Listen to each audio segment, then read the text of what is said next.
Hi everyone. Today I'm going to walk you through how to take a quiz that you have created in OMHS, share it to the teacher LOR so fellow teachers and PLC members are able to easily download it to their course. There are two types of quizzes that are created within OMHS, and both of them have different formats and they have different libraries that they go to for the sharing and duplicating process.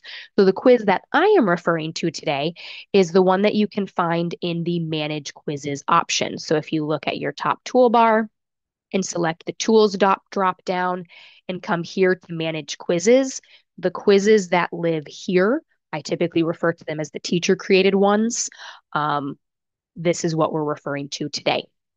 So when you're in this section here, you can manage your quizzes, you can create a new one, you can build your own personal question library. And then once you have done that and you're ready to share it out with your team, you will come to the quiz that you just completed and select the drop down arrow to the right of the name. And you'll scroll all the way down and select the button that says Publish to LOR. All right, once this loads, the first little bubble here is what needs to be selected. It's going to go to the teacher's shared LOR. But there is one critical step that's easily missed. Typically, when you do this, this sharing and publishing options is hidden. If you click that arrow to drop it down, you will see that there is a checkbox next to where it says Hide Learning Object and Search Results. I have no idea why this is the default because the whole purpose of publishing it is so others can see it and download it. But for some reason, it always defaults hide. So if you have any issues, this is the first thing I would check is make sure that this box has been checked.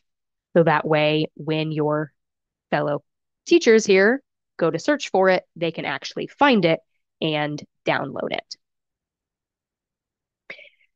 One thing to note before I move on is when you do share these quizzes, the images don't work. Those links will be broken.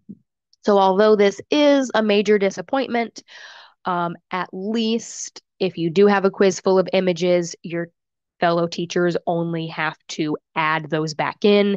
They don't have to completely create the quiz from scratch. So, it still is, something that saves time, but it is a bummer if you have any images within your quiz. So, my recommendation to you is if you have created a quiz with lots of images, either make a Word document or have a folder in SharePoint. So that way you guys can all go back to that and add them to your quiz once it is in your individual course. All right, that is all we need to do on this page. So, we will select the next button. When that pops up, there is a whole lot of information you can fill out, but the only thing that you're required to do is the description. So you could either put a legit description in there, or you could type, maybe your name or the school's name or the year. You could do some sort of signifier to make it stand out, to know that it's the correct one or maybe the most updated one if it's something you've used in the past. There is a lot of other information like keywords and everything that you can fill in. All of that is optional, but you are welcome to do so if you wish. And now we just hit publish to LOR and it will take about a minute, maybe two to process.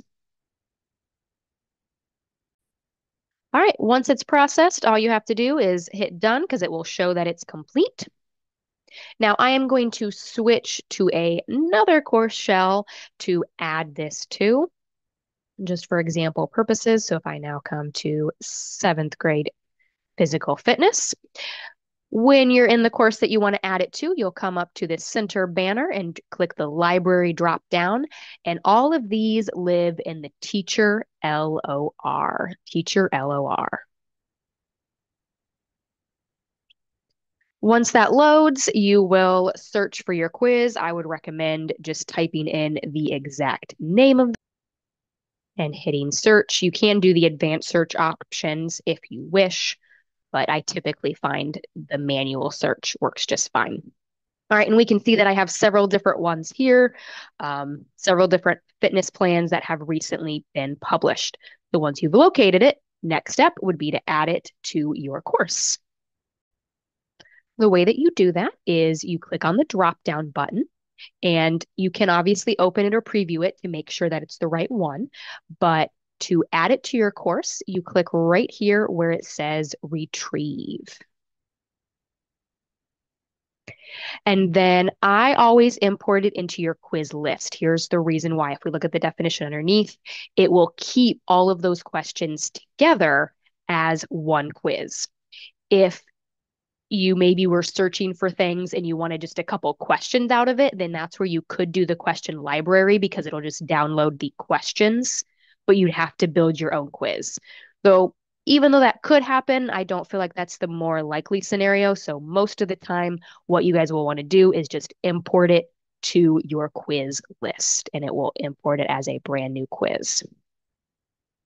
It'll take a second to prepare.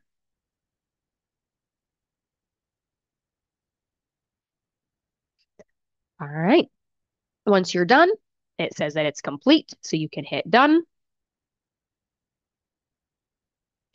And then if you wanted to add more, you could. Otherwise, you can go to Tools and Manage Quizzes, and we can locate that quiz that we just downloaded.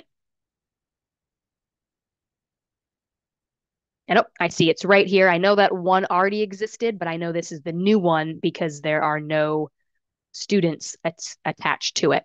So when you do create this quiz, once you've retrieved it, you will want to select the quiz itself. So that way you can add it to the grade book because it doesn't ever add a grade item. So you would want to go in and add that grade item. But again, that is super minor and it's a major time saver that all of those questions that were created are right there for you. It even copies over any dates or any attempts and completion settings that were created. So that's really nice. All right. I hope that this helps. If you have any questions, please feel free to reach out. Bye.